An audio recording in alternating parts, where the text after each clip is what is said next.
La bourse est truquée. La bourse américaine, la bourse la plus emblématique du capitalisme mondial est truquée. Et tout ça est fait par des ordinateurs? Oui, par des ordinateurs. Ça va beaucoup trop vite pour l'homme. Les humains ont été supprimés des marchés. Qui sont les victimes? Tous ceux qui ont des actions en bourse. Si vous avez de l'argent en bourse, ne touchez pas à votre téléphone, n'appelez pas votre courtier. Ça chute! Ça chute! On a commencé à entendre hurler « Achetez, achetez, achetez !» Personne ne peut comprendre le flash crash. Flash crash qui durerait plusieurs jours, ça peut être la fin du système financier tel qu'on le connaît. Un autre crash? Je vous garantis que ça va arriver. On y va tout droit si rien ne change.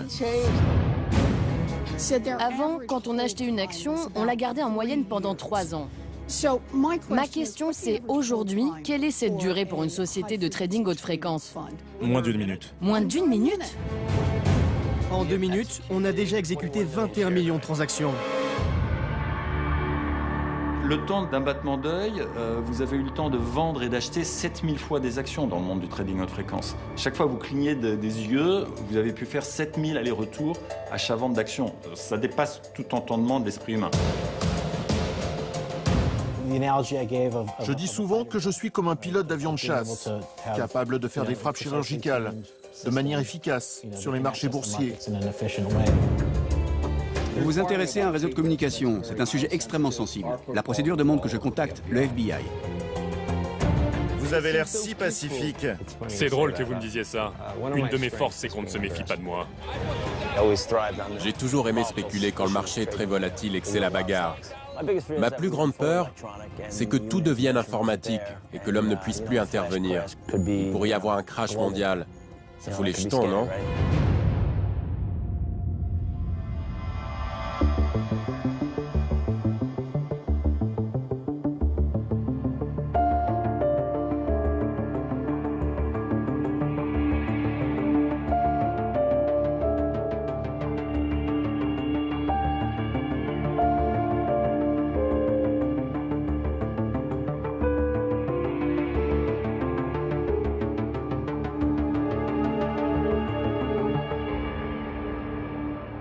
Après la crise des subprimes en 2008, le monde de la finance avait promis de s'assagir. Il joue une fois de plus à l'apprenti sorcier. De nouveaux prédateurs, équipés d'ordinateurs ultra puissants, prennent peu à peu le contrôle des marchés. On les appelle les traders haute fréquence. Vous, moi, pouvons-nous saisir la menace qui plane? Je vais aller rencontrer les acteurs de ce monde. Un monde très masculin, où règne la loi du silence. Certains parlent pour la première fois. En France, à première vue, les choses sont simples. La bourse, c'est le palais Brognard. L'institution trône au cœur de Paris depuis plus de 200 ans. Quand on y entre ce jour-là, la surprise est de taille. Il y est bien question de commerce, mais d'un tout autre genre. On n'y parle plus action, mais chiffon. La bourse n'est plus une bourse, c'est un espace à louer pour des salons. Les dieux à longue barbe de l'économie ont été remplacés par les dieux à longue barbe de la mode. À l'étage, il y a toujours une salle des marchés avec son tableau des cotations et sa corbeille. Ici s'affrontaient les agents de change. Mais ce n'est plus que de la déco pour une salle de cocktail. Pour voir la bourse de Paris, nous devons suivre une autre piste et même quitter la France. Un homme va nous guider. C'est un anthropologue qui s'est passionné pour les marchés financiers. Il est sans doute la personne en Europe qui a le plus et le mieux étudié les bouleversements de la bourse. Il nous a donné rendez-vous à Londres, première place financière en Europe. Son nom, Alexandre Lemonnier. Bonjour. Salut Alexandre. On est au cœur de Londres, mais on ne va pas rester à Londres. Non, nous allons aller à Basildon, en banlieue de Londres. J'avais jamais entendu parler de Basildon de ma vie, qu'est-ce qu'il y a là-bas? Je crois que les seules personnes qui connaissent Basildon sont les fans de Dépêche Mode, puisque le groupe s'est formé là-bas. Mais sinon, c'est le bâtiment qui abrite aujourd'hui la bourse de Paris. Vous, comment est-ce que vous avez découvert cet endroit? Alors, quand j'ai appris que la Bourse de Paris se trouvait en banlieue de Londres, j'étais quand même plutôt surpris. Je voulais visiter l'intérieur du bâtiment, ce qui m'a été accordé au bout de quelques longs mois de demandes et d'explications. Il y a des traders qui bossent à Basildon? On ne va pas trouver des traders au sens où on l'entendait autrefois. On a affaire à des machines et non plus à des humains en chair et en os. Donc il y a juste la Bourse de Paris à cet endroit-là? Alors il y a aussi la Bourse d'Amsterdam et la Bourse de Bruxelles, puis la Bourse de Lisbonne et du Luxembourg qui se sont installées au même endroit quelques années plus tard. Basildon, capitale de l'Europe de la finance. À la sortie de la ville, au milieu d'une zone industrielle, voici l'endroit où se concentre une grande partie des bourses du continent depuis 2010. Ce bâtiment bleu nuit s'étire sur l'équivalent de 5 terrains de football.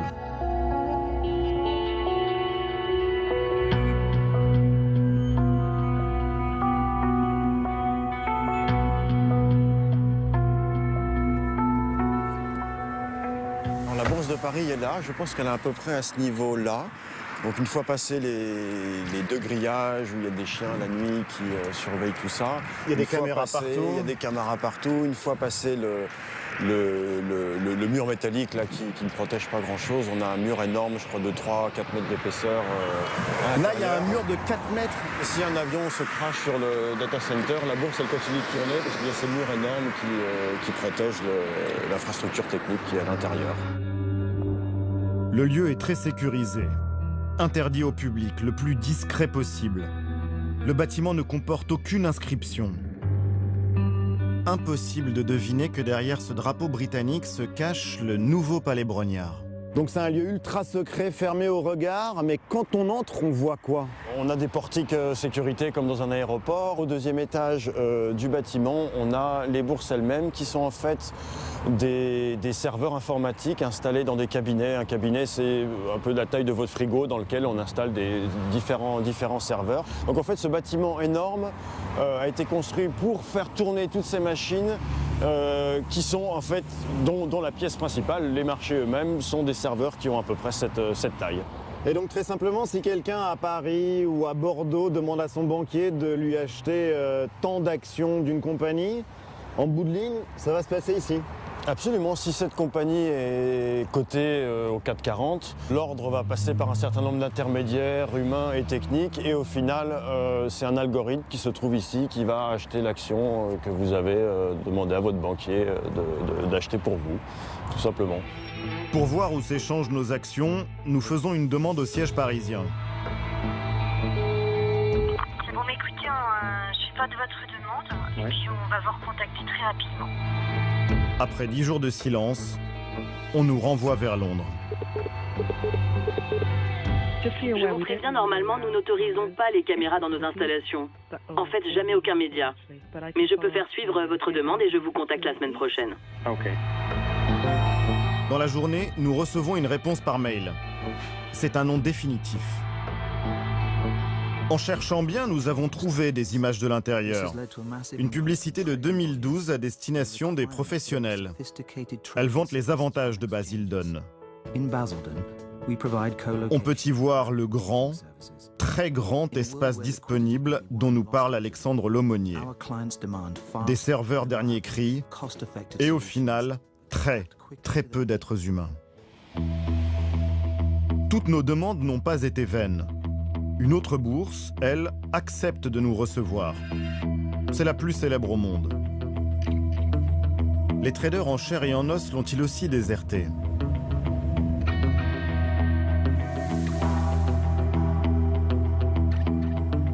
À New York, Wall Street, plus que le nom d'une rue, c'est le symbole même du capitalisme.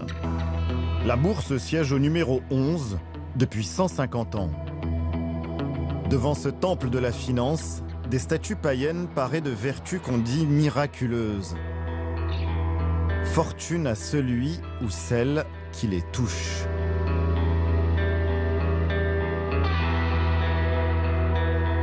Nous entrons dans la mythique salle des marchés.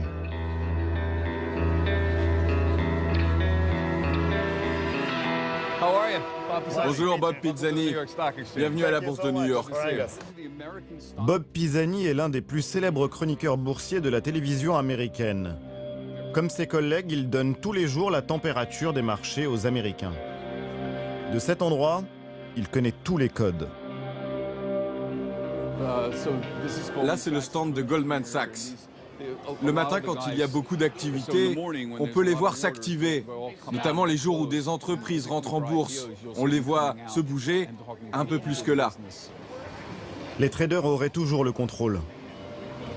Mais il suffit de jeter un œil aux archives pour se rendre compte que quelque chose de profond a changé. Pendant des décennies, une journée normale à la bourse, c'était ça. Fred Steele is now 90.5 bid offered at 3/4. 200. 3,500. 3,200. Des milliers d'initiés avec leur dialecte propre. Une douce musique aux oreilles des spéculateurs. 3,8. USA 68.18 bid offered at 68.5. Plus les années ont avancé, plus la frénésie des voix s'est intensifiée, en diapason avec la folie des marchés.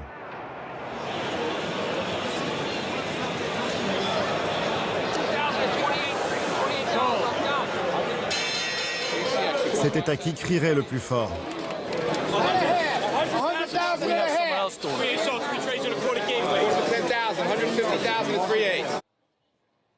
Aujourd'hui, au plus fort de la journée, on se croirait dans une bibliothèque municipale. Seule une centaine de courtiers peuplent encore les lieux. Quand je suis arrivé ici, il y a 17 ou 18 ans, il y avait 5000 personnes sur ce parquet. Et ça criait alors? Ça hurlait même. 85% des échanges se faisaient ici sur le parquet de la bourse. Aujourd'hui, ce n'est plus que 20%. Ce n'est plus grand-chose. Ça vous manque l'atmosphère du bon vieux temps, les gens qui criaient, qui se battaient pour prendre des ordres? Il y a une partie de moi qui est très nostalgique de cette époque, mais ça représente toujours quelque chose pour les gens. Même si tout ça n'est peut-être plus qu'un décor, ça représente quelque chose. Ça représente le capitalisme, ça représente la bourse, ça représente un symbole vivant. Un décor. Voilà tout ce qu'il reste. 200 millions de titres y sont tout de même échangés chaque jour. Comme en Europe, des programmes informatiques achètent et vendent des actions en remplaçant peu à peu les hommes. 70% des opérations boursières aux États-Unis, 40% en Europe sont ainsi gérés par des ordinateurs ultra puissants. Pour certains, cette robotisation du système aurait des répercussions dramatiques. Au printemps dernier, un homme a des révélations explosives à faire sur les marchés financiers. Il s'appelle Michael Lewis. C'est un ancien trader devenu journaliste économique. Que dénoncez-vous? La bourse est truquée. Par qui?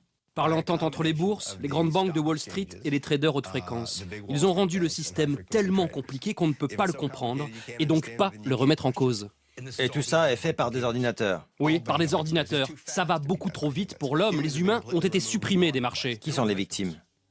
Tous ceux qui ont des actions en bourse. Cette affirmation, Michael Lewis la développe dans un livre, Flash Boys, qui devient très vite un best-seller. Aux États-Unis, l'écrivain est un intellectuel très respecté pour la qualité de ses enquêtes. En quelques jours, il enchaîne les plus grands plateaux télé. Aujourd'hui, le monde entier dénigre les banques, les banquiers, la finance. Vous vous levez tous les matins en criant « je vous l'avais bien dit ». Je ne considère pas les traders haute fréquence comme des bandits. Pas du tout. Est-ce qu'on reproche au lion de dévorer une antilope? En fait, c'est plus le système qui est devenu dingue. Ces traders, ils sont programmés pour faire quoi? Pour tirer profit de toutes les opportunités, de la moindre faille du système. Ils ne sont pas programmés pour décider si c'est moral ou immoral ou bon pour le monde. Ils ne raisonnent pas comme ça. L'enquête de Michael Lewis est digne d'un polar, presque de la science-fiction. Voici un monde dans lequel il ne suffit pas d'avoir du talent pour commercer. Il faut d'abord contrôler la vitesse. Devenir maître du temps. Trouver le rythme que les autres n'ont pas.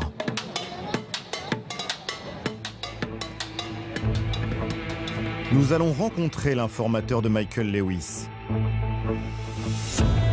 Brad Katsuyama est un lanceur d'alerte, l'un des premiers à avoir dénoncé le fonctionnement du système.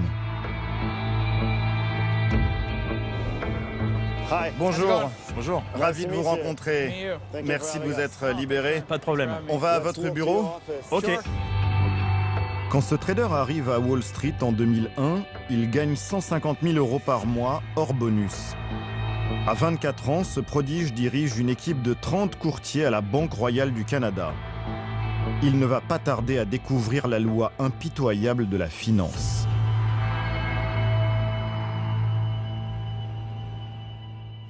Mais quelle vue!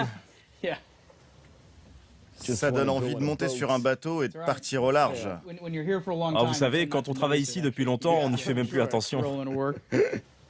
Brad, comment est-ce que tout a commencé? Moi, mon métier, ça a toujours été de faire du trading. Jusqu'en 2007, tout ce que je voyais sur mon écran, que ce soit un achat ou une vente, je pouvais m'y fier à 100%. S'il y avait 10 000 actions disponibles, je faisais une offre pour ces 10 000 actions. Mais à partir de 2007, ce qui s'est passé, c'est que quand je voyais 10 000 actions sur mon écran, le temps de taper ça sur mon clavier, l'ordre partait, et ça me revenait en disant « Vous avez acheté 7 000 actions ». 7 000 actions? Oui, et en 2008, ce n'était plus que 6 000. En 2009, je n'en obtenais plus que 5 000. Plus le temps passait, plus la part de ce que je voyais à l'écran diminuait. Quand je demandais à mon service informatique « Qu'est-ce qui se passe avec mon ordinateur ?», il me répondait qu'il y avait beaucoup de monde sur le marché et que d'autres personnes voulaient acheter des actions exactement au même instant que moi. Moi, je leur ai dit « Je vais vous prouver que vous avez tort. Je vais acheter ça, mais je ne vais passer l'ordre que dans 5 secondes. Si pendant que je compte, les actions disparaissent, ok, c'est que nos ordres coïncidaient et que quelqu'un d'autre voulait acheter. » 1, 2, 3, 4, 5. Et c'est comme ça que vous avez découvert que quelque chose n'allait pas? Oui, on a compté, et c'est seulement quand j'ai appuyé sur Entrée que les offres ont changé. En faisant cela, je leur ai démontré que j'étais le déclencheur. La seule raison pour laquelle les prix augmentaient, c'est que je voulais acheter. C'est comme si quelqu'un lisait vos pensées. Oui, je me suis dit que quelqu'un était beaucoup plus rapide que nous. En fait, ce qui arrive à Brad Katsuyama, c'est un peu comme si une famille faisait la queue pour acheter des places de cinéma. Quelqu'un voit la longue file d'attente, il passe devant tout le monde sans que personne ne s'en aperçoive. Il achète une bonne partie des tickets. Quand vient le tour de la famille, il n'en reste plus assez au guichet. Pour aller voir le film, elle est obligée d'acheter ses places à ce nouvel intermédiaire, mais évidemment un peu plus cher. La banque de Katsuyama perd ainsi des dizaines de millions de dollars. Il décide alors de recruter une équipe pour comprendre qui le devance et surtout comment. L'enquête dure 1 an. Et c'est l'un d'entre eux, Ronan Ryan, qui va découvrir comment leurs concurrents les devancent systématiquement. La solution de l'énigme tient dans une carte qu'il conserve précieusement. Elle indique l'itinéraire des traders haute fréquence. Vous, Ronan, vous ne venez pas de la banque. Non, c'est clair. Et qu'est-ce que vous faisiez avant de rencontrer Brad et de travailler avec lui? Je travaillais dans les télécoms. Et vous ne connaissiez rien à la bourse? Non, vraiment rien. Quand je suis arrivé le premier jour, j'ai assisté à une réunion de 3 heures sur le trading algorithmique et j'en suis ressorti en n'ayant pas compris un mot de ce qu'ils avaient dit. Mais ça a été aussi un choc pour Brad parce qu'il a reconnu que lui ne savait pas grand-chose de la technologie utilisée par ses ordinateurs. Alors on a fait donnant-donnant. Toi tu m'enseignes le trading, qui pour moi est du chinois, et moi je vais t'apprendre la technologie à laquelle tu ne comprends rien. Parlez-moi de cette carte. Il y a Manhattan, là c'est Jersey City. Oui, c'est tout le New Jersey. Comme certains le savent, il y a aujourd'hui 11 bourses aux États-Unis et la plupart sont dans 4 bâtiments dans le New Jersey. Et la manière dont vous êtes relié à ces 4 centrales informatiques, c'est devenu capital pour le trading électronique. Ce que j'ai découvert, c'est que certains ont réussi à prendre un chemin plus court, en suivant les autoroutes, les routes. Enfin, sauf quand il y a des maisons qu'il faut contourner. On ne peut pas y aller à vol d'oiseau, ils utilisent de la fibre optique. Pour avoir cette carte, j'ai dû harceler les opérateurs. Je répétais, dites-moi où passent vos fibres. Je leur ai fait croire que je voulais devenir un client. Dans les télécoms, ces cartes, c'est le nerf de la guerre, ça vaut de l'or. Ils ne les lâchent pas facilement. En jouant au détective, Ronan Ryan a découvert le parcours de ses rivaux. Les ordres de Brad Katsuyama partent de Manhattan et arrivent à une première bourse dans le New Jersey. C'est là que l'attendent les traders haute fréquence. Quand l'ordre de Katsuyama repart pour la bourse suivante, ces traders ultra rapides sont capables de le devancer grâce à leurs fibres et de faire augmenter le prix avant que son ordre n'arrive. Et c'est pareil avec toutes les bourses de la région.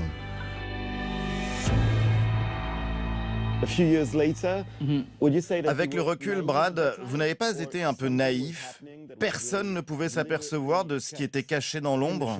Je peux vous garantir qu'on n'a pas été les premiers à découvrir ces fibres secrètes.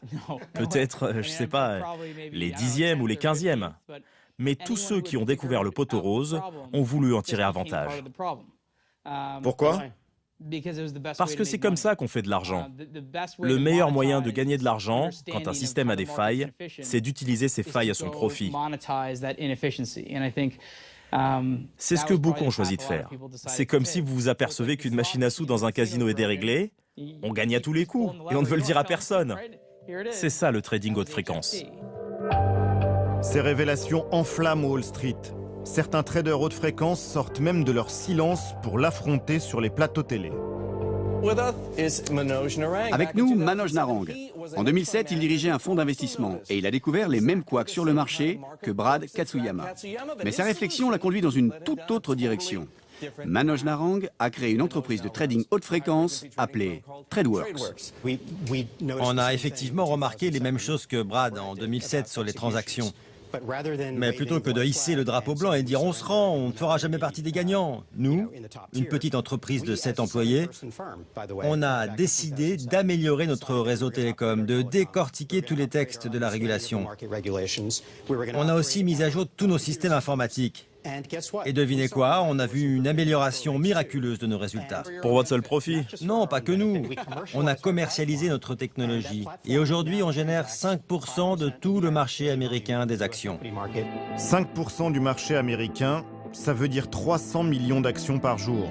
Des milliards de dollars brassés.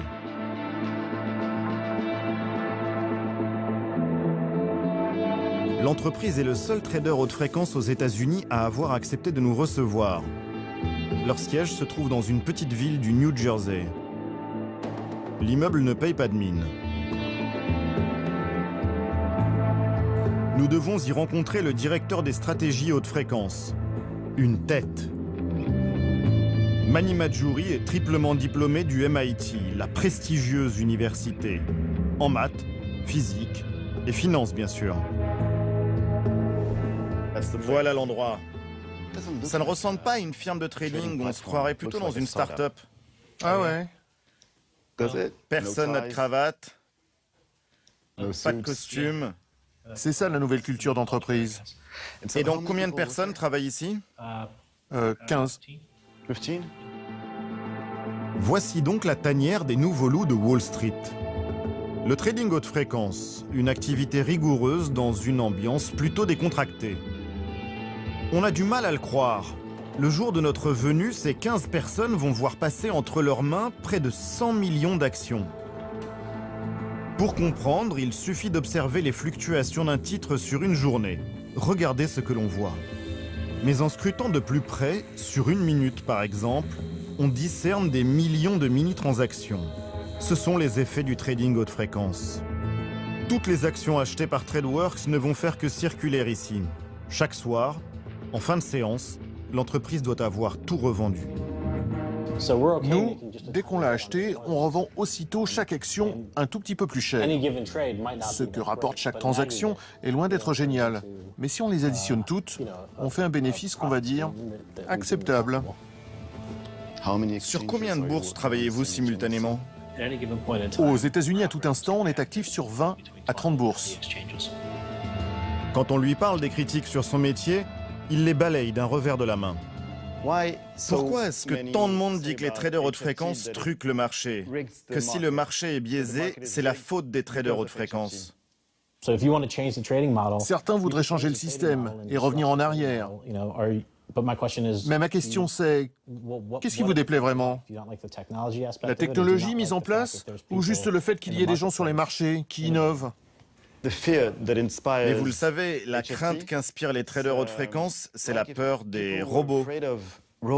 Des robots qui opèrent sur les marchés à la place des êtres humains. Je ne pense pas que les robots prennent le contrôle de quoi que ce soit. Je dis souvent que je suis comme un pilote d'avion de chasse, capable de faire des frappes chirurgicales. de manière efficace sur les marchés boursiers. Et ça, c'est bien.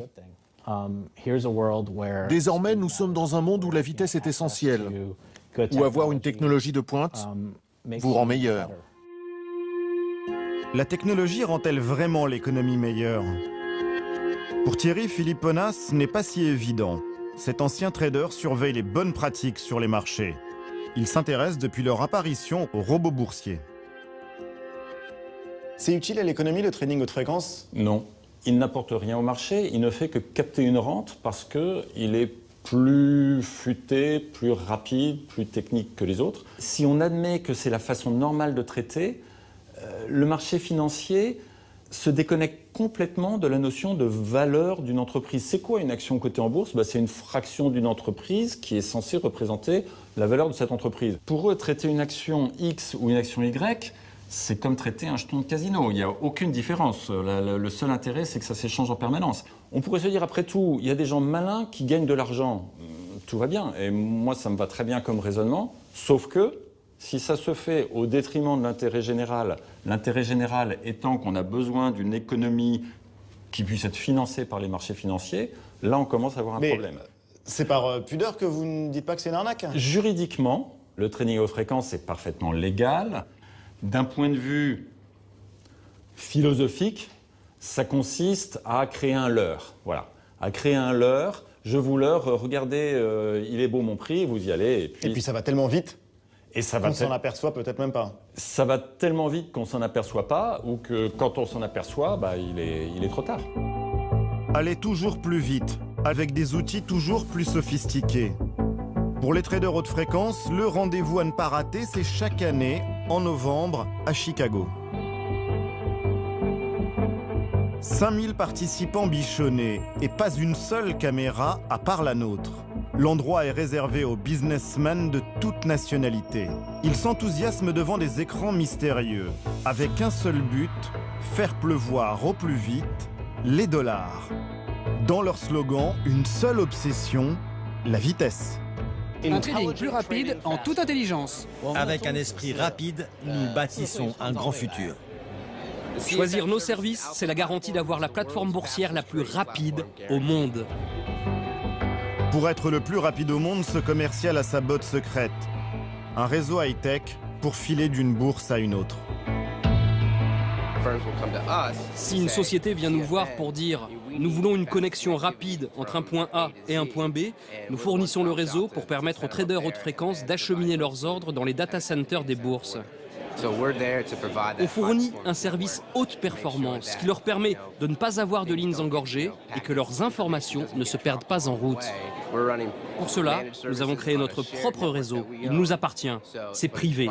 Personne n'a accès aux données de nos clients. Ces réseaux, on les appelle des dark fibers, autrement dit des fibres noires, des fibres VIP réservées à un seul client. En 2010, une société de télécom va relier directement New York à Chicago, les deux plus grandes places financières du pays. Une fibre privée de 1200 km.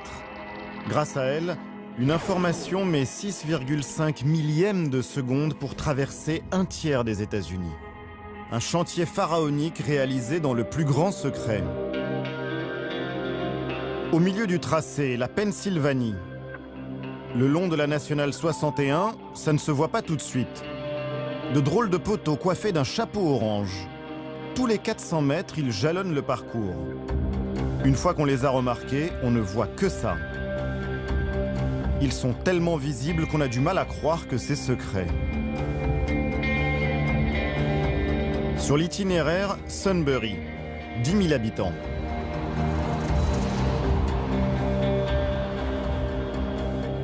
Vous avez remarqué les petits poteaux orange au bord de la route? Ah, je suppose que c'est pour les conduites de gaz. Par ici, on extrait du gaz, je pense que c'est ça. Comment peut-on relier l'équivalent de Paris à Madrid sans se faire remarquer? Nous sommes en plein pays amish. Cette religion s'oppose à tout progrès technologique. Ça ne devait pas être gagné d'avance. Des négociations ont bien dû avoir lieu et faire le bonheur de certains. Par exemple, pour traverser le plus grand fleuve de l'Est américain qui borde Sunbury. Nous cherchons à rencontrer le maire. Il est très occupé à présider une cérémonie d'hommage aux pompiers de la ville. Dans ce coin tranquille, on dirait que le temps s'est arrêté. David Persing est le maire de Sunbury depuis 30 ans. Le chantier de la fibre, il s'en souvient vaguement. C'était à l'été 2010. Il accepte de nous montrer là où le câble passe dans sa commune. C'est en bas de cette route, après 2 ou 3 stops. Là en bas, tournez à gauche. Pas trop vite, il peut y avoir des enfants qui jouent dans le coin. Voici le pont, vous pouvez le voir. Ce pont d'1 kilomètre, c'est la porte d'entrée de sa ville. Ils sont où ces fameux tuyaux? Quel tuyau ça peut être? Que pensez-vous de celui qui indique « Attention fibre optique » ? Pour convaincre monsieur le maire, le maître d'œuvre a su trouver les bons arguments. Quand ils sont venus me voir ici à Sunbury, ils m'ont dit « On pourrait passer par d'autres ponts, mais on veut faire affaire avec vous. » J'ai ouvert mes bras et je leur ai dit avec plaisir. L'idée, c'est qu'on aura le droit de se brancher au réseau à 2, 3 endroits. Donc, si on veut séduire par exemple une grosse industrie qui veut s'installer et qui a des besoins numériques, nous, on pourra proposer ce service alors que les autres villes alentours ne l'ont pas. Que ce soit la semaine prochaine ou dans 10 ans, cette fibre, c'est une opportunité pour Sunbury. Cette fibre n'aurait que des avantages. Mais ils vous ont dit que cette ligne, c'était avant tout pour la bourse, entre New York et Chicago? Je ne m'en souviens pas du tout, je ne sais plus vraiment s'ils nous ont dit à quoi ça servait. Pour se rafraîchir la mémoire, David Persing propose de jeter un œil au contrat qu'il a signé à l'époque. Bonjour Cheryl, vous me sortez le contrat sur la fibre? Merci. Allons lire ça dans mon bureau. Que dit le contrat sur l'usage réel de cette fibre? L'usage réel de cette fibre? Ce sont des câbles de fibre optique qui servent à la télécommunication. C'est tout? Oui.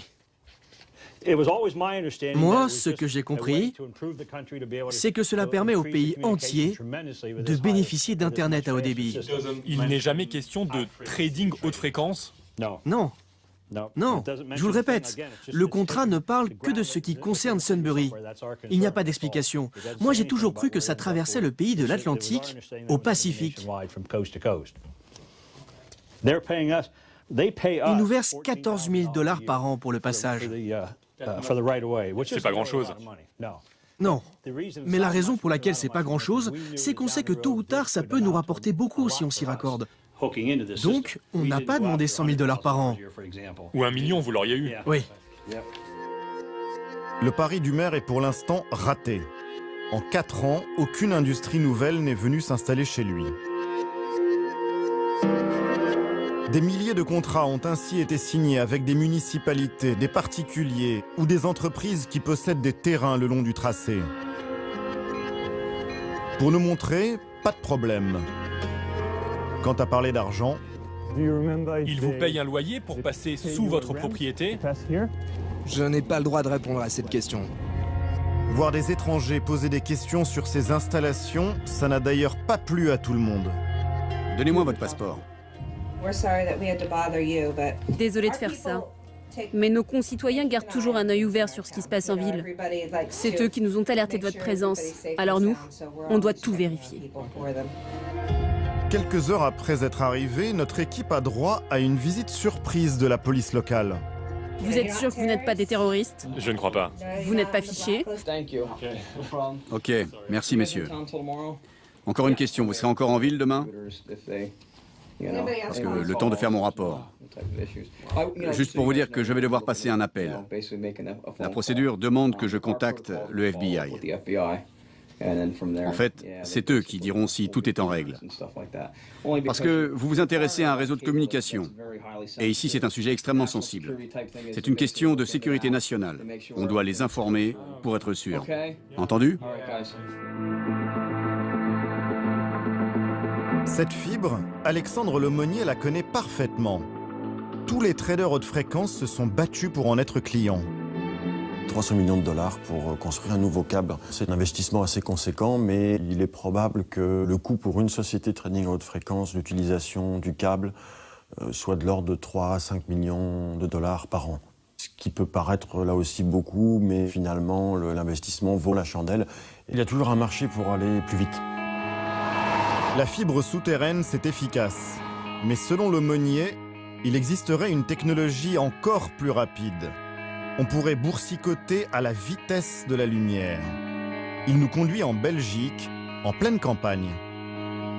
Là, on cherche un pylône qui appartenait autrefois à l'armée américaine et qui sert aujourd'hui à une société de trading à haute fréquence, Jump Trading, de Chicago, qui a installé des antennes sur ce pylône pour pouvoir faire transiter des données entre les bourses de Francfort et les bourses de Londres. 250 mètres de haut, presque le 3e étage de la Tour Eiffel. Telle une œuvre d'art, ce morceau de métal a vu sa valeur s'envoler. Il y a 2 ans, l'État belge l'a mise en vente. Il en espérait 300 000 €. À la surprise générale, lors de la vente aux enchères dans le hameau, les firmes haute fréquence du monde entier ont débarqué. Le pylône est parti à 5 millions d'euros. Un record en Belgique.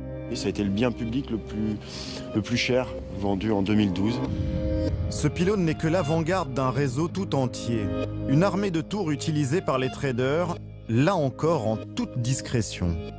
Depuis 1 an, Alexandre Lemonnier les débusque. Un impressionnant tableau de chasse. On dit qu'on a toujours du mal à mettre un visage sur la finance et je trouvais que réfléchir à la cartographie du trading était très intéressant et d'autant que en fait, toutes ces sociétés de trading à haute fréquence ont besoin quelque part de dominer la nature.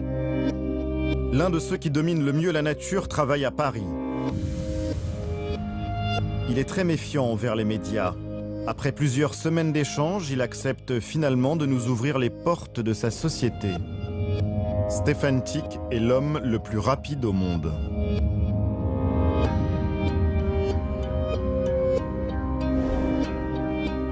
Ancien d'Harvard, il a longtemps créé des logiciels pour la BNP avant de redécouvrir une vieille technologie, les ondes radio. Dans le milieu, on les appelle les micro-ondes. Un jour, j'étais dans mon bureau et j'ai eu cette espèce d'illumination où je me suis dit, mais oui, c'est trop bête. La lumière va beaucoup plus vite dans l'air que dans la fibre. La fibre, on ne peut pas aller tout droit. Donc, on est obligé de suivre les coins des rues, par exemple. Et les micro-ondes, on peut aller tout droit. Et donc, il y a eu une espèce de ruée vers ce nouveau concept, de ruée vers l'or. En 2011, il s'attaque d'abord à la fameuse route New York-Chicago. Il va pulvériser toutes les performances de vitesse. Avec la fibre, c'est 13 millisecondes aller-retour, et nous, c'est 8 millisecondes aller-retour. Donc la différence ne semble pas énorme, mais en 1 milliseconde, des ordinateurs font énormément de choses. Son nouveau défi, rapprocher par les airs les 2 plus grandes bourses d'Europe, Francfort et Londres. On a une tour là, on a une tour là, on a une tour là, on a une tour ici. Et chaque fois que c'est un tout petit peu changé d'angle, on a une tour qui répète le signal. Ici, on est très mécontent de ce petit angle ici qui fait que c'est pas parfaitement parfait. On perd 8 microsecondes. Les microsecondes, c'est 1, 2, 3, 4, 5, 6 chiffres après la virgule. On est quand même les plus rapides, donc c'est pas grave pour le moment. Ces relais à micro-ondes, Stefan Tick n'a pas le droit de les construire. Il doit les trouver dans le paysage. Nous l'avons convaincu de nous montrer l'un des endroits où il installe en ce moment sa technologie. Le lieu est insolite. La zone portuaire de Dunkerque. 2 techniciens voltigeurs l'accompagnent, d'anciens militaires experts dans les transmissions. Ils doivent intervenir en haut de ce silo à grains monumental, à 100 mètres d'altitude. C'est sa dernière trouvaille. On a un silo à grains incroyable ici, on a une église à Londres qui est vraiment très belle, où on est planqué dans le clocher. Et à Chicago, on est sur le 3e building de la ville, en hauteur. Le toit est facilement accessible, mais les techniciens vont devoir grimper encore plus haut. C'est incroyable, j'adore. 20 mètres d'ascension par vent fort. Mission, aligner ces paraboles récemment installées.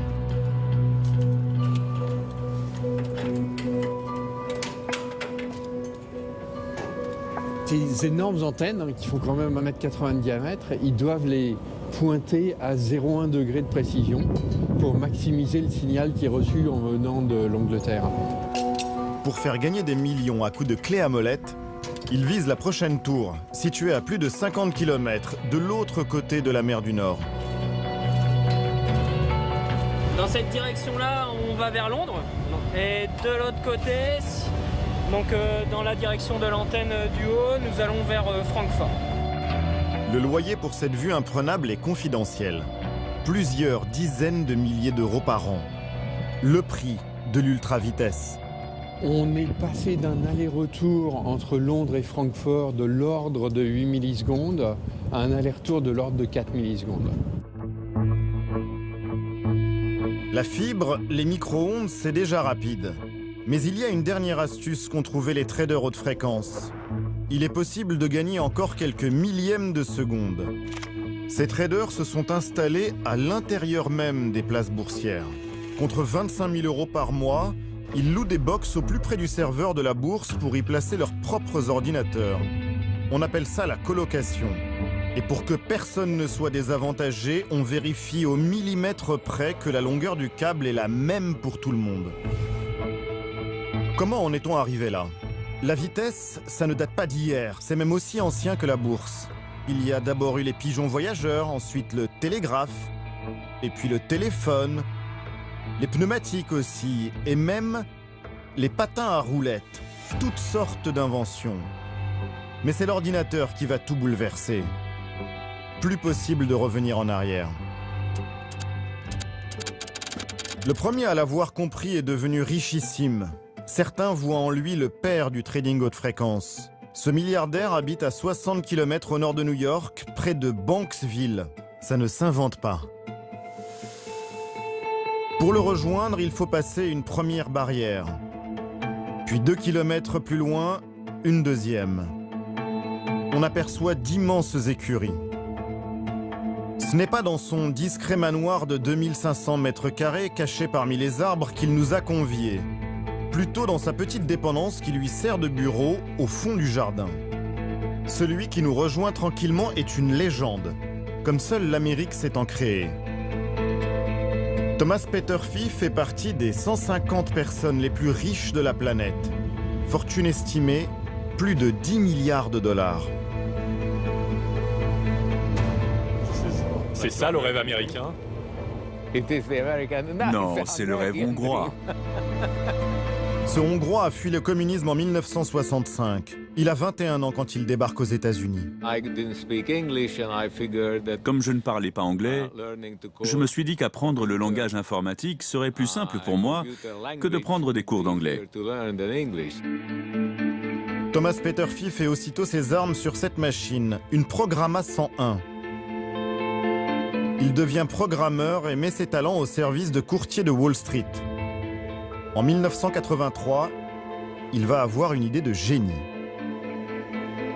Je me suis dit qu'il fallait que je réussisse à mettre mes programmes dans une sorte d'ordinateur portable. Et c'est ce que je vais vous montrer. Cette machine qui a changé sa vie et la bourse, il la conserve religieusement dans son antre. La réussite s'y affiche insolemment.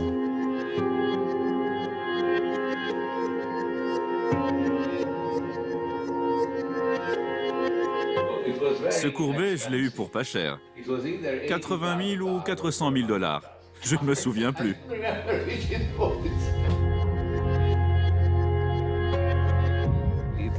Ma tablette, elle ressemble exactement à ça. C'est la première que j'ai créée. Elle a une puce à l'intérieur qui pouvait calculer les cotations en temps réel et les afficher sur l'écran. Quand on appuyait dessus, l'ordinateur comprenait qu'on venait d'acheter ou de vendre une action. Certains pensaient que je n'aurais pas dû être autorisé à l'utiliser. D'autres que ce n'était pas grave, que de toute façon ça ne marcherait pas. Mais ça a très bien marché, pendant très longtemps. Une tablette tactile, presque 30 ans avant celle qu'on connaît aujourd'hui. 4 ans plus tard, en 1987, nouvelle étape. Il invente un ordinateur qui achète et vend des actions tout seul. Même plus besoin d'humains. Un jour, un contrôleur du Nasdaq est venu dans nos bureaux. Il s'attendait à trouver un open space avec une flopée de traders au travail. Il rentre dans la pièce et il n'y a personne. Alors il dit, d'où viennent toutes ces transactions ou comment vous faites? Je lui réponds, c'est juste cet ordinateur qui fait tout le boulot. Il réfléchit pendant un moment et il dit, vous ne pouvez pas faire ça. Je lui dis, pourquoi pas? Il prend le règlement et il trouve la petite ligne qui stipule que tout ordre doit être entré en utilisant un clavier.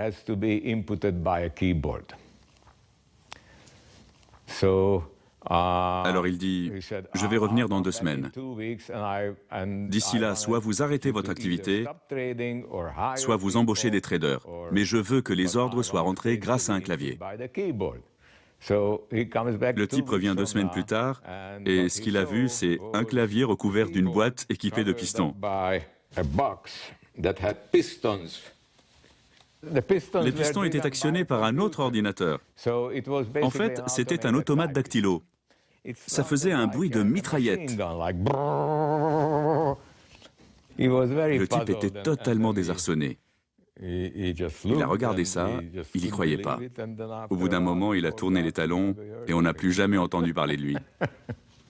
À partir de là, je crois qu'ils ont compris qu'ils ne pourraient pas éternellement se mettre en travers du progrès technologique. Des machines qui fonctionnent toutes seules, des tablettes pour les traders. Comme tous les grands inventeurs, Thomas Peterffy va être rapidement copié. C'est des vieux machins. Quand je mourrai, ça finira à la poubelle. L'ordinateur va s'imposer. Après une série de scandales impliquant des courtiers en chair et en os, les autorités se laissent convertir à l'informatique. Plus fiable, plus transparente. Avec elle, il y aurait moins de triche. Surtout, au début des années 2000, le système va muter. Les bourses vont être privatisées, devenir des entreprises concurrentes. N'importe qui peut en créer une. En Europe, par exemple, de 40 plateformes d'échange, on passe à 267. Pour favoriser la libre concurrence, en 2007, les règles deviennent très permissives. C'est la naissance officielle du trading haute fréquence. Dans ce nouveau monde électronique, tout le monde se lance dans l'ultra-vitesse. Certains n'ont pas su s'adapter. Les robots ont eu leur peau. Dans un coin tranquille de Long Island, nous allons rencontrer l'ancien chef des courtiers d'une des plus célèbres banques au monde, la Bank of America. Danny O'Donnell, il a passé 25 ans sur le parquet de la bourse de New York.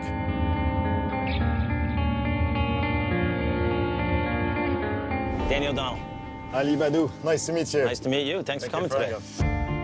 Pour découvrir son nouveau bureau, il faut prendre le bateau. Prêt pour un tour en bateau? Bien sûr. Vous en faites tous les jours? Tous les jours et tous les soirs. Je l'ai appelé volatilité. Racontez-moi pourquoi. Quand vous êtes vieux comme moi, vous savez pertinemment que quand le marché n'arrête pas de monter et descendre, c'est là qu'on se fait le plus d'argent. Si ça bouge pas, il n'y a rien à se faire. Et moi, j'ai toujours aimé spéculer quand le marché est très volatile et que c'est la bagarre. La bagarre, c'est ce qui a toujours plu à Danny O'Donnell dans la finance. Il a gravi tous les échelons un à un. Mais ça, c'est du passé. C'est quand même mieux qu'1 heure et demie de métro par jour, non? De l'autre côté de la baie, à l'entrée d'une marina, son quotidien aujourd'hui, c'est son restaurant, les Trois Palmiers. Un hommage à sa deuxième passion, le surf. Venez, suivez-moi. Bienvenue. Ça, c'est notre bar. On a fait une planche de surf de 6 mètres de long. Allez, je vous montre le reste du restaurant. C'est quoi ça? Un souvenir? Ça, c'est le strapontin sur lequel je me suis assis pendant 25 ans dans la fosse de la Bourse de New York. C'était mon compagnon de tous les jours. J'ai le droit de m'asseoir? Ouais, bien sûr. Ça va pas se casser. C'est sympa, c'est une petite attraction. C'est le seul vestige ici de ma carrière à Wall Street. 3 ans qu'il a refermé définitivement le strapontin. Mais Danny O'Donnell fait toujours dans la liquidité. À l'heure du marché, il gère sa brigade comme une troupe de traders. Ça va, Ben? Le poisson, les prix sont bien cette semaine? Ils sont en baisse en fait. C'est bien ça, on va en faire des plats du jour cette semaine. Si le cours du filet mignon est à la hausse, à ce moment-là, il vaut mieux le retirer du menu. Si le bar sauvage est à la baisse, alors on va tout faire pour le mettre en avant auprès des clients. Ça nous fera une belle marge et donc des bénéfices. Vous fonctionnez comme ça? Bien sûr, tous les jours. On est là pour ça, non? C'est comme à Wall Street. Sauf que mon nouveau boss est bien plus dur que l'ancien. C'est ma femme. S'il a quitté la bourse, ce n'est pas seulement pour avoir la belle vie. Les machines l'y ont poussé. Fini l'adrénaline et le flair du trader. Ça vous a écœuré cette nouvelle façon de faire du business? Nous, ça restait intelligible pour l'esprit humain. Avant, quand vous aviez une info avant les autres à la bourse, ça vous permettait de gagner de l'argent en étant les premiers à faire une belle opération. Alors que là, c'est sûr, ils sont rapides, mais c'est uniquement pour nous piquer notre info et nous court-circuiter au moment de l'achat. Vous avez l'impression d'avoir été remplacé par des ordinateurs? Absolument, aucun doute là-dessus. Pas de doute. Dans ce domaine, je suis devenu un dinosaure à l'âge de 47 ans. Peut-être que l'homme n'a pas besoin d'intervenir tout le temps, mais parfois c'est utile d'avoir quelqu'un qui puisse dire « Qu'est-ce qui se passe ici? Les ordinateurs sont-ils devenus fous ?» Il y a les dinosaures et ceux qui les ont remplacés. Des mathématiciens. Ceux qui rendent les ordinateurs malins. Ce sont eux les nouveaux maîtres de la finance. C'est à Paris que les meilleurs sont formés. Qu'est-ce qui se passe si vous mesurez la corrélation du Bund et du Bobble? Si vous mesurez la corrélation du Bund et du Bobble sur ce jeu d'actifs, vous allez trouver 0. D'accord. Avant, on n'avait pas des données toutes les millisecondes. Parfois, vous pouvez lire dans des articles, on dit oui, notre modèle permet de reproduire l'effet de Hepps. Ouais, enfin, heureusement, n'importe quel modèle raisonnable va faire ça. Bienvenue au Master Probabilité et Finance de Polytechnique et Paris 6. D'accord. Si vous ne comprenez rien, c'est normal. Ce cours s'adresse aux plus brillants étudiants de leur génération en mathématiques. Ils viennent du monde entier, écoles d'ingénieurs, d'informatique et même d'aéronautique. Il y a quelques mois, ils ne connaissaient rien à la bourse. Désormais, certains s'y voient déjà. J'aimerais bien faire du haute fréquence, à rejoindre l'informatique, les mathématiques, la statistique, les comportements économiques. Vous avez déjà le costume? Oui, je passe un entretien. Donc, Pour une boîte de trading haute fréquence? Ouais. Exact. C'est un secteur qui finalement en ce moment embauche pas mal parce qu'il y a plein de nouveaux problèmes qui arrivent avec l'électronisation des marchés qui est assez récente. On a plein d'opportunités d'emploi. Et ça paye bien? J'aime bien. Non, c'est une bonne question. Une bonne question qui se heurte déjà à la culture du silence chère aux banquiers. Ils gagneront environ 10 000 € par mois, une somme qui triplera dans les 5 ans. Et pour les meilleurs, ce sera beaucoup plus. Ce salaire élevé repose sur leur faculté à créer des algorithmes, des formules mathématiques qui donnent vie aux robots traders. Un algorithme de trading, c'est simplement un programme informatique qui va essayer de réaliser au mieux les transactions en vue de la demande d'un client. L'algorithme, il va faire la même chose que l'homme, sauf qu'il le fait plus vite et qu'il a une capacité d'intégration du contexte de marché, il a une capacité d'intégration de l'information donnée par les données beaucoup plus importante que celle de l'homme. Le souci, c'est qu'avec ces logiciels, on peut perdre le contact avec l'économie réelle. Viser une compagnie d'aviation ou un marchand de yaourt, l'algorithme s'en fiche. Il ne faut pas se le cacher, et ça c'est peut-être une des problématiques, une des dérives de la haute fréquence. Il y a un certain nombre des investisseurs de marché qui n'ont en un sens aucune idée de ceux qui sont en train d'acheter et ceux qui sont en train de vendre. Ils agissent juste sur des phénomènes statistiques, algorithmiques. Dans cette bataille, toutes les firmes vont créer leurs propres algorithmes. À chacun son super soldat. Ils ont des noms bizarres et menaçants. Guérilla, Sumo, Ninja. Sniffer tente sans cesse de repérer les autres. Iceberg essaye de lui échapper, sans se faire croquer par Shark. La plupart sont auto-apprenants. Ils sont capables de s'auto-améliorer en fonction du contexte dans lequel ils évoluent. Certains sont autorisés, d'autres complètement hors la loi.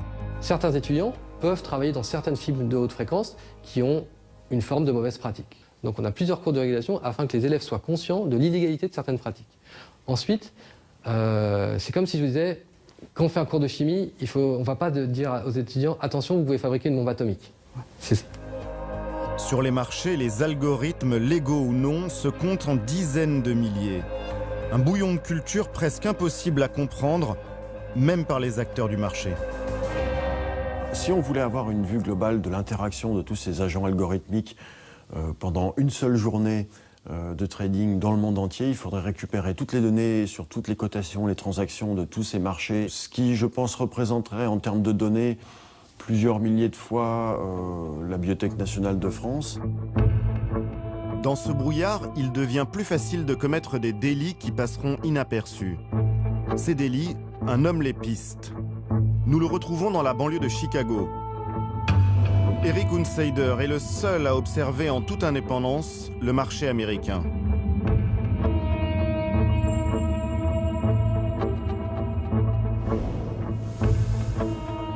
Sa société, connue dans le monde entier, se trouve au-dessus d'un petit salon de coiffure, manucure, pédicure. Fais-moi ce réglage-là, c'est bien. Monte-le jusqu'à 10 millisecondes. Tu devrais le voir monter. Ah non, ça redescend. Cet expert informatique a tout d'un geek. Son laboratoire est un minuscule appartement où le maître des lieux circule en charentaise. Il s'est donné pour mission de pallier la faiblesse du gendarme boursier, totalement dépassé par les nouvelles technologies. C'est comme si on était sur une autoroute. Vous savez, sur nos routes américaines. Bon, on a une limitation de vitesse. Et les gens respectent les limitations de vitesse, non pas parce qu'il y a un panneau, mais parce qu'ils ont peur de prendre une amende. Alors, imaginez, si vous savez que la police ne fait jamais de contrôle, que se passera-t-il au bout d'un an? Tout le monde roulera à fond la caisse. Et c'est exactement ce qui se passe sur les marchés. Il n'y a pas de police. Au milieu du désordre, dans une des pièces de son appartement, ses serveurs. Il y archive depuis 10 ans de très nombreuses séances des bourses américaines. Et voilà mon bureau. 16 heures par jour, il scrute ces 4 écrans où défilent à la milliseconde les séances de la bourse, détectant chaque anomalie, chaque manipulation. Son expertise, il la vend à tous les plus gros investisseurs qui se méfient des marchés. Eric Hunsider est la bête noire des traders haute fréquence.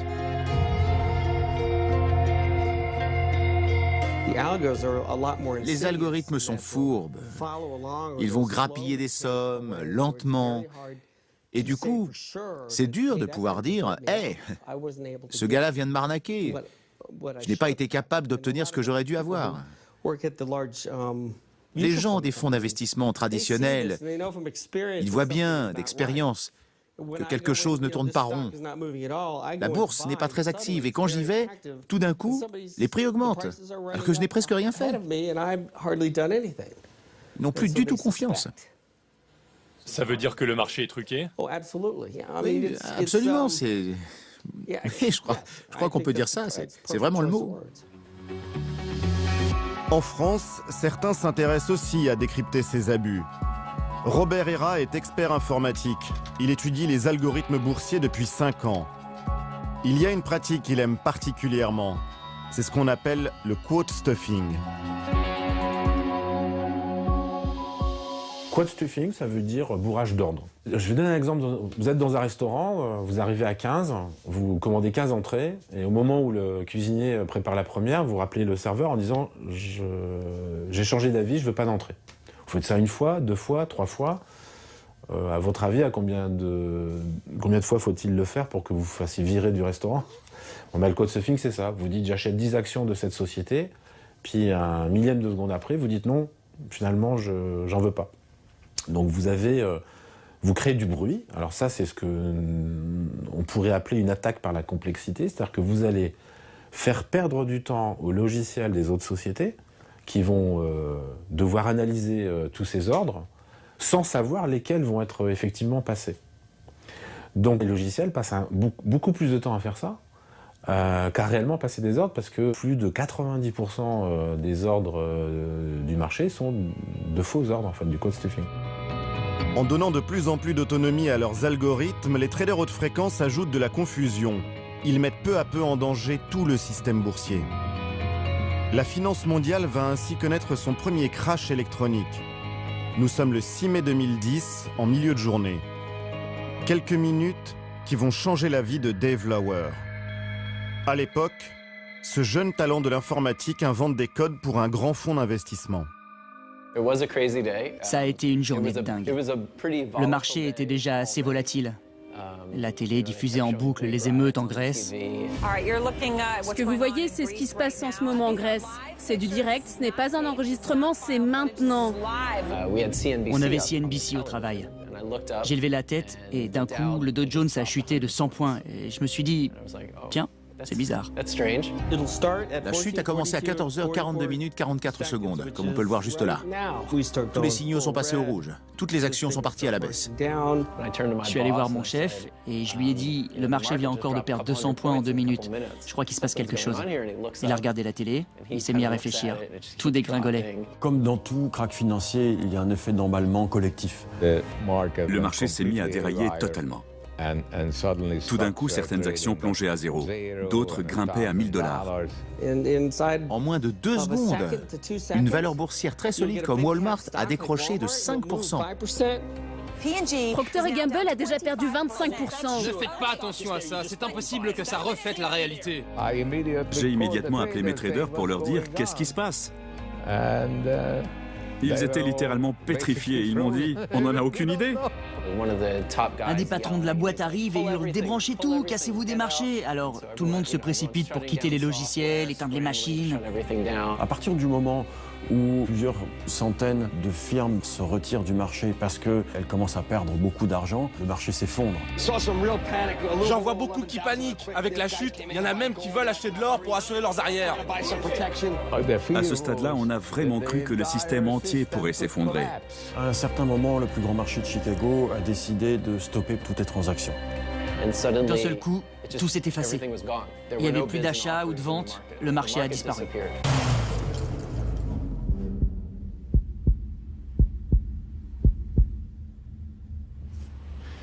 Personne ne savait plus quoi faire. Ça n'a pas duré longtemps, mais je peux vous dire que ces quelques secondes ont été traumatisantes. On n'avait jamais vu quelque chose comme ça. On n'avait même jamais imaginé que le marché puisse disparaître d'un coup. Ils ont utilisé un disjoncteur qui a tout arrêté pendant 5 secondes. Pas plus. Quand ils ont rallumé, les cours ont remonté peu à peu à leur niveau. Le fait de stopper toutes les machines pendant 5 secondes a permis, probablement, à ces algorithmes de repartir sur des bases un peu plus saines. Ce crash n'aura duré que 5 minutes, mais c'est la chute la plus énorme de l'histoire de la bourse. Les cours ont plongé de 1000 milliards de dollars, 3 fois le budget de la France avant de remonter. Un traumatisme pour les marchés qui a fait la une des JT. La bourse de New York a connu un vent de panique ce soir. Que se passe-t-il sur les marchés financiers? Tempête sur les marchés boursiers. Qui est responsable de cet immense raté? Dans un premier temps, le coupable est tout trouvé. Cette nuit, outre la crise elle-même, l'erreur d'un trader a complètement accentué le phénomène. Tout semble avoir commencé avec l'erreur d'un trader qui vend des actions pour 1 milliard de dollars alors qu'il ne voulait en vendre que pour 1 million. Un vent de panique qui serait dû à l'erreur d'un trader qui aurait confondu millions et milliards en passant un ordre. J'ai entendu parler de la rumeur du gros doigt, soi-disant un trader s'était trompé de touche et avait lancé un ordre de 4 milliards au lieu de 4 millions. Imaginez que quelqu'un a fait un logiciel qui soit aussi sensible à une erreur de frappe, c'est difficile à croire. Effectivement, après des mois d'enquête, pas d'erreur de frappe à l'horizon. Selon le rapport final des autorités, le déclencheur serait en fait l'algorithme d'un grand gérant de fonds du Midwest. Il aurait vendu beaucoup trop d'actions en même temps, provoquant d'un seul coup une propagation sur tous les marchés. Les machines ont paniqué. Compte tenu de la rapidité des transactions financières, on a appelé ça un flash crash. Personne ne peut comprendre ce qui a causé le flash crash. La complexité engendrée par tous ces algorithmes qui interagissent entre eux, je pense que personne ne peut la comprendre. La patronne du gendarme boursier américain a dit, alors soit le soir même, soit le lendemain, avec mon anglais francisé, We are outgunned against supercomputers, ce qui peut se traduire par nous sommes, je dirais, totalement désarmés devant les supercalculateurs. C'est une déclaration spontanée de panique. On sent que là, le monstre qu'ils ont créé est en train de leur échapper. Au final, 150 millions de dollars se seront tout de même évaporés. Aucune sanction n'a été prise. Dave Lauer, lui, écœuré, a démissionné après le flash crash. J'ai toujours vu la technologie comme un moyen d'améliorer le monde. Et soudainement, ce qu'on avait créé allait dans la direction opposée. Ça m'a convaincu qu'on ne faisait pas du bien à l'économie. Et moi, ce dont j'ai besoin, c'est de travailler sur quelque chose de constructif. Le flash crash n'était qu'un début. Il y aurait des milliers d'accidents de ce genre chaque année, plus ou moins graves. Mars 2012, l'entreprise BATS entre en bourse. Après seulement 1 seconde de cotation, l'action plonge de 15 $ à 0. Août de la même année, 450 millions de dollars perdus en une demi-heure à cause d'un algorithme pas du tout mis à jour. Encore plus étonnant en 2013, un faux tweet de l'agence de presse AP annonce un attentat contre Obama. Les ordinateurs vont paniquer. En 2 minutes, la bourse chute de 150 milliards de dollars avant de remonter. Mais l'exemple le plus fameux concerne une entreprise qu'on connaît tous, Facebook. En 2012, c'est l'événement boursier de l'année. La firme entre au Nasdaq. Des milliers d'algorithmes se ruent dessus dès la première milliseconde de cotation. Sous cet assaut, les serveurs de la bourse sautent. La cotation sera d'abord retardée de 30 minutes, puis suspendue un peu plus tard, le temps de tout redémarrer. N'oubliez pas, restez concentrés, gardez le cap. Malgré le sourire de Mark Zuckerberg, c'est un fiasco total qui fragilisera le cours de l'action dans les semaines suivantes. Cette série de défaillances va alerter jusqu'aux plus hautes sphères de l'État américain. Est-il possible de maîtriser le trading haute fréquence? Le Sénat s'empare du sujet et convoque de nombreuses auditions.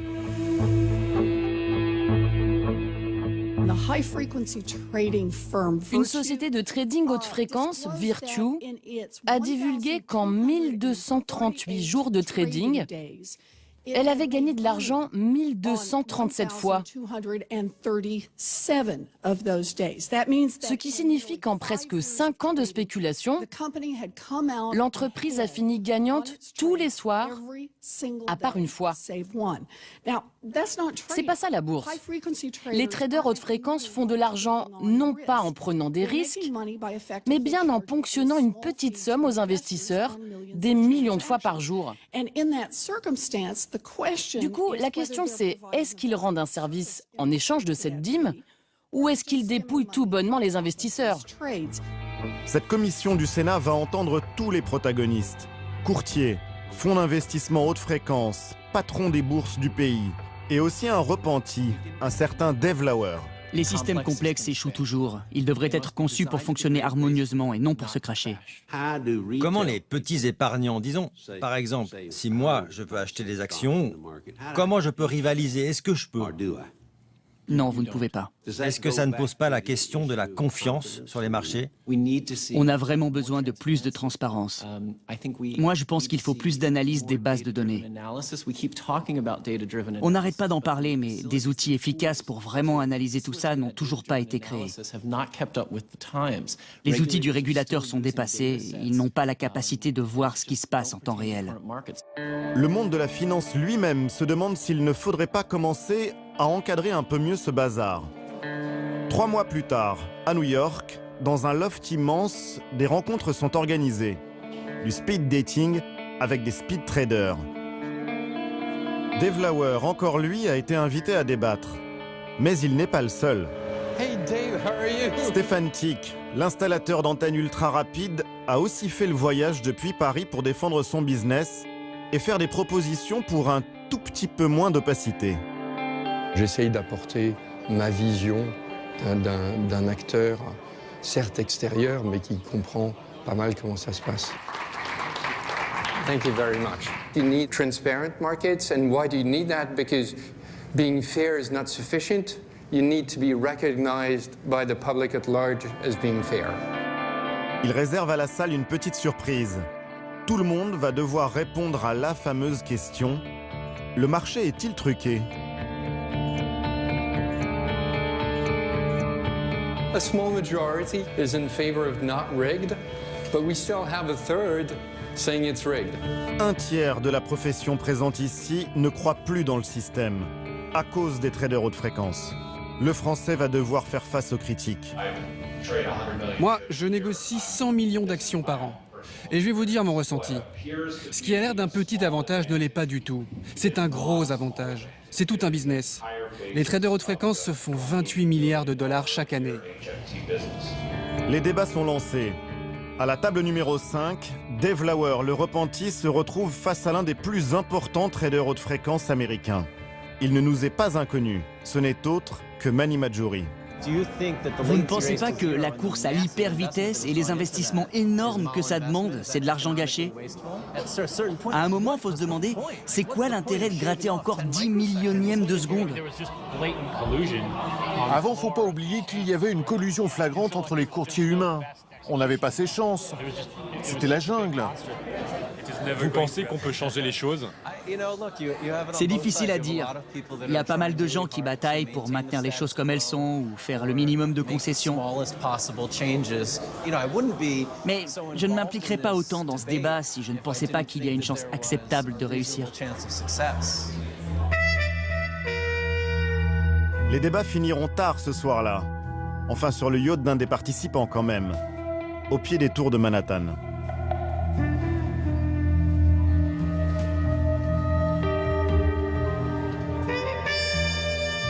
L'autorité boursière américaine, la SEC, commence aussi à se bouger. Elle a lancé un appel d'offres pour s'équiper d'un logiciel qui permettrait de tout voir des marchés. Midas. Mais le gagnant est très loin de faire l'unanimité. Le problème technique est que pour qu'une société puisse construire un tel logiciel, il faut que cette société connaisse très bien les marchés financiers. Et qui d'autre qu'un trader à haute fréquence connaît aussi bien les marchés financiers. Donc au final, la SEC a décidé de confier la réalisation de ce logiciel, cette machine de surveillance, à un des plus éminents traders à haute fréquence américains. Donc voilà, là il y a clairement un conflit d'intérêts. C'est une firme de trading haute fréquence qui sait exactement ce que la SEC peut voir. Moi, si j'avais la main sur ces données, je saurais précisément ce qu'ils peuvent voir et surtout ne pas voir. Je me ferais plein d'argent en conseillant des boîtes. Hey, ils verront jamais ça. Ou alors, faites gaffe parce que ça, par contre, ils sont capables de le voir. Midas, c'est ça. Un logiciel qui enregistre les millions de transactions d'une journée. Et l'entreprise qui l'a créé, TradeWorks. Certains disent que vous êtes à la fois juge et partie. Vous savez, il y a eu un appel d'offres très exigeant pour choisir celui qui devait s'en occuper. Et on a bien fait attention à séparer Midas de notre activité quotidienne de trading. Je pense vraiment que c'est une critique infondée. Il y a quelque chose de totalement impartial avec les données. En aucun cas, on oriente les chiffres ou on incite à les regarder d'une certaine manière.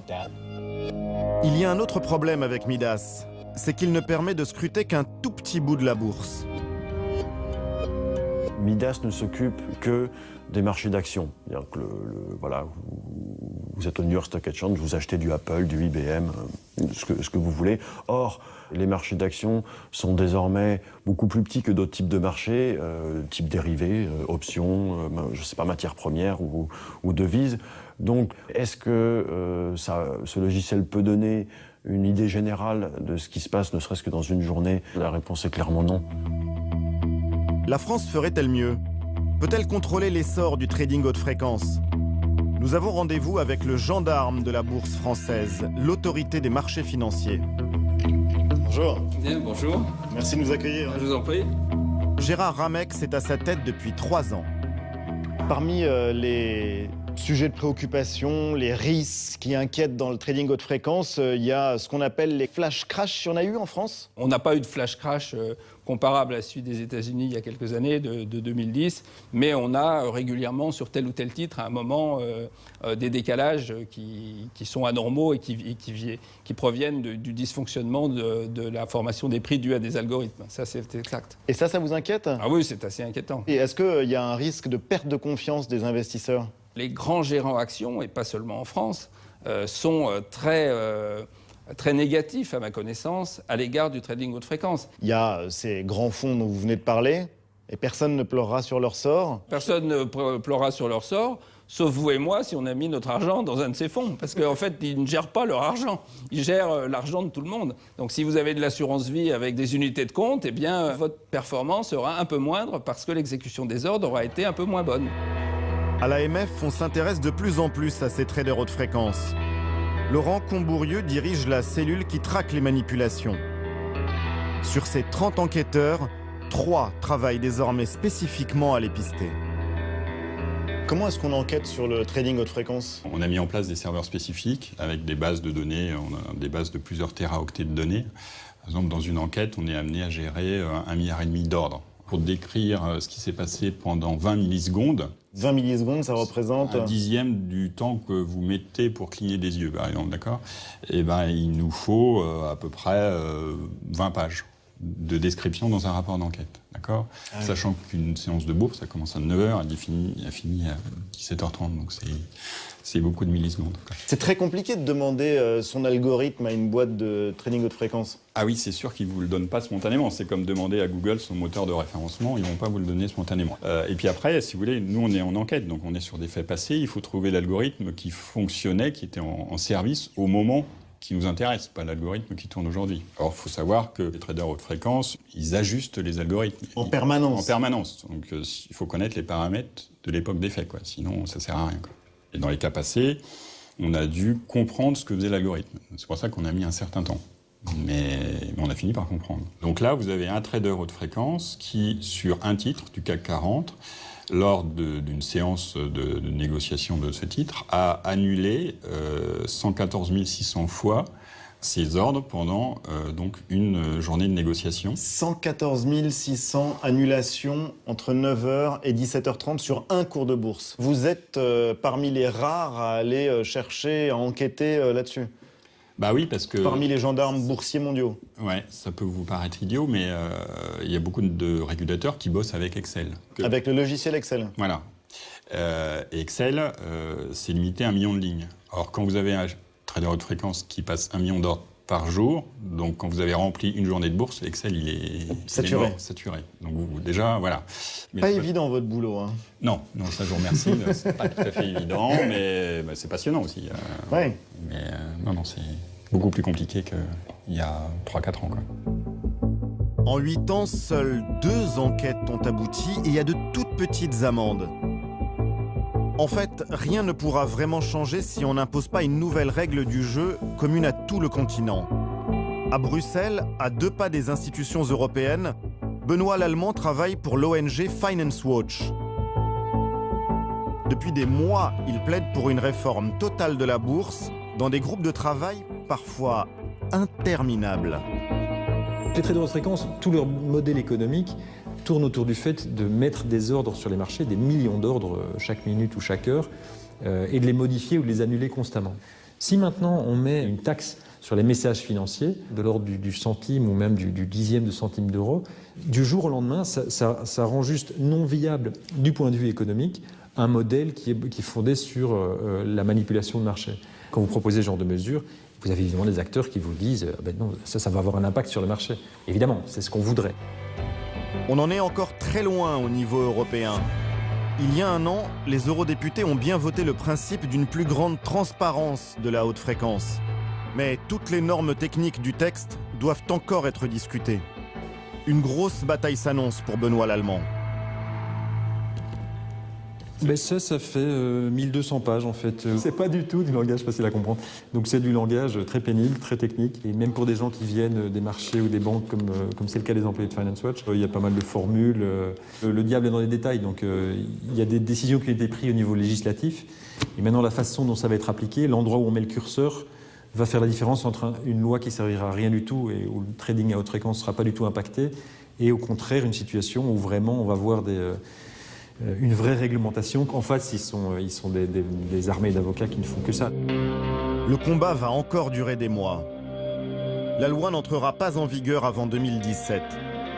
Pour rencontrer ses adversaires, nous avons contacté des dizaines de firmes haute fréquence en Europe, mais aussi des banques françaises qui se lancent dans l'ultra-vitesse.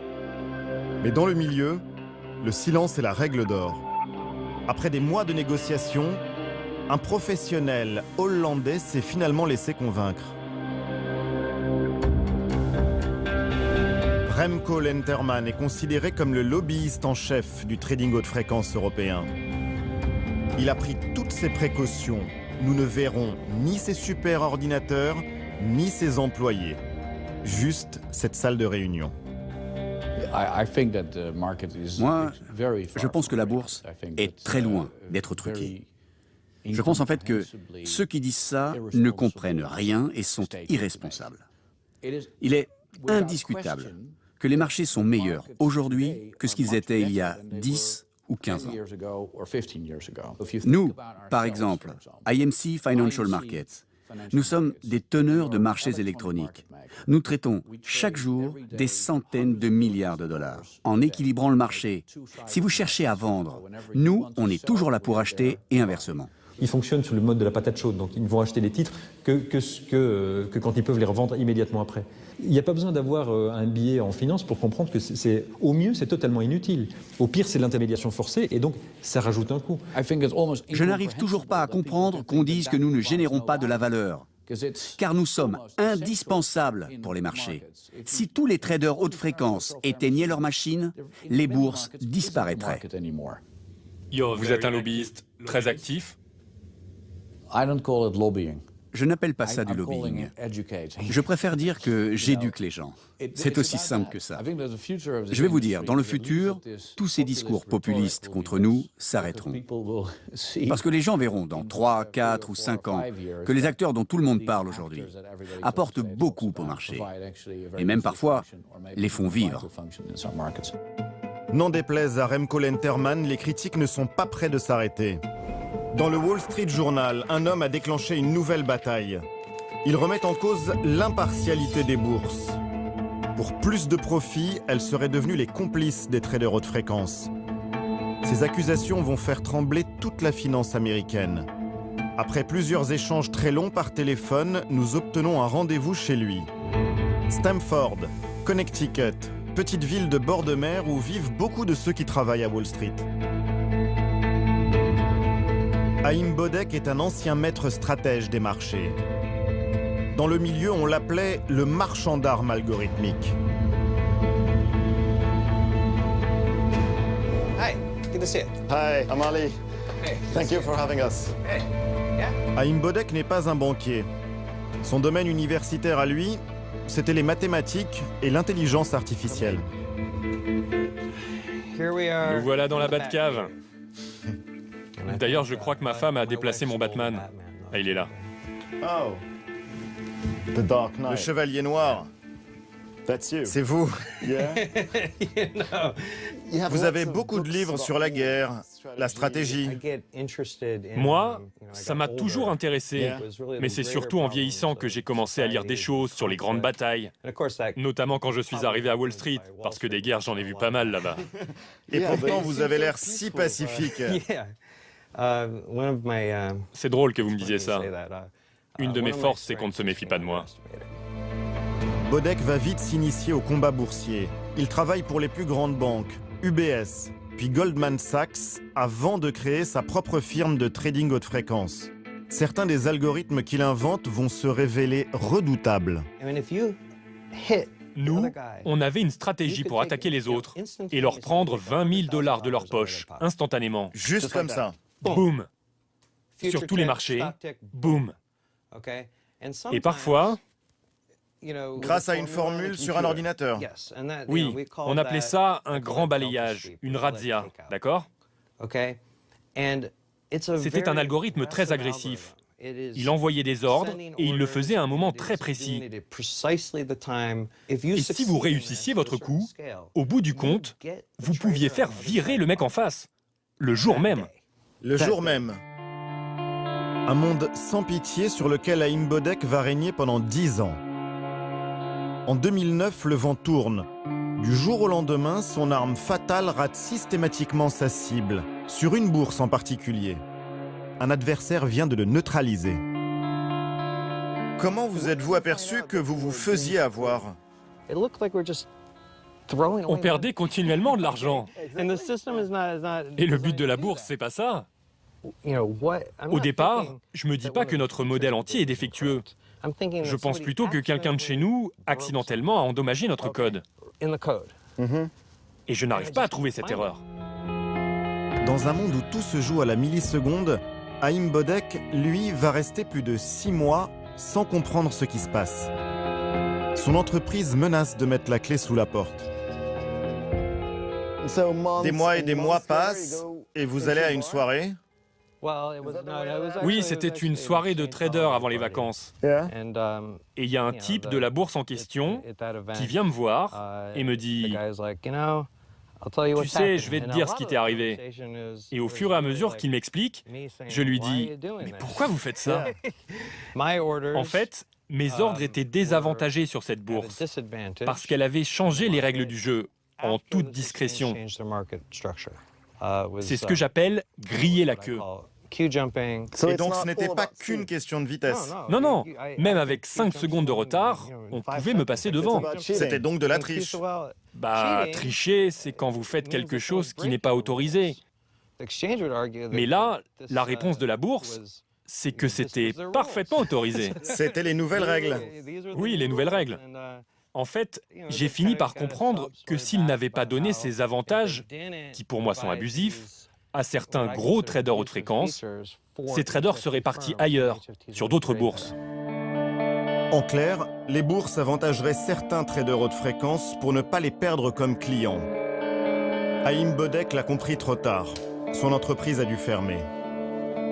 Il a alerté le gendarme boursier. Depuis 4 ans, il attend toujours que l'enquête aboutisse.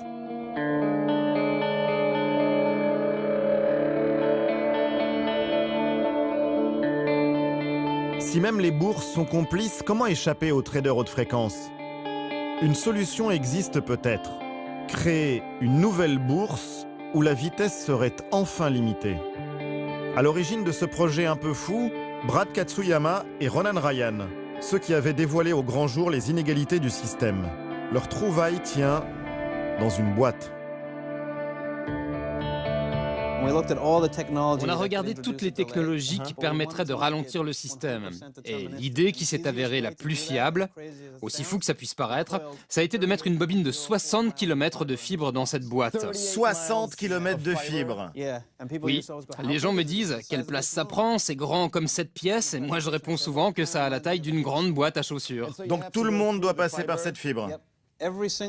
Oui, tous les ordres qui arrivent dans notre bourse vont devoir parcourir les 60 km jusqu'au serveur. Que vous conduisiez une Ferrari ou une vieille bagnole, vous arrivez tous au même moment. C'est la voie d'accès vers l'équité? Exactement. Depuis son lancement il y a 1 an et demi, leur plateforme basse vitesse connaît un beau succès. Elle accueille aujourd'hui 1% des échanges d'actions aux États-Unis. Tout le monde a accepté de jouer le jeu, fonds d'investissement, grandes banques et même certains traders haute fréquence. Il n'a jamais été question de dire « si vous utilisez un ordinateur, vous êtes méchant ». Il s'agit plutôt de dire « il y a des privilégiés sur les bourses, il y a des stratégies prédatrices où certains utilisent des technologies pour dominer les autres ». C'est ça qu'on a voulu éliminer et je crois qu'on a plutôt bien réussi. Cet endroit, c'est pas une utopie. C'est en tout cas un marché plus juste que tous ceux qui ont jamais été créés. Dave Lauer, lui, a créé une société de conseil pour améliorer la bourse et mettre ses talents au service de l'intérêt général. Dans ce milieu, vous avez des gens qui pourraient guérir le cancer ou lutter contre le réchauffement climatique. Ce sont parmi les personnes les plus intelligentes du monde. Les inciter à faire ce qu'ils font, c'est un mauvais calcul. Est-ce que la finance rend les gens vraiment utiles à la société? J'en suis pas sûr. Quant à Haim Bodek, il y a quelques semaines, il a enfin gagné son combat. La bourse, qui avait changé ses règles sans le dire, a été condamnée à une amende de 14 millions de dollars. Bodek pourrait en récupérer le tiers en tant que lanceur d'alerte. Les choses vont aller un tout petit peu mieux.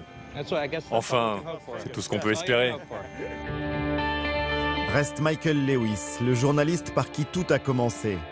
Il a vendu les droits de son livre Flash Boys à Hollywood. Les nouveaux loups de Wall Street ne pourront plus rester dans l'ombre.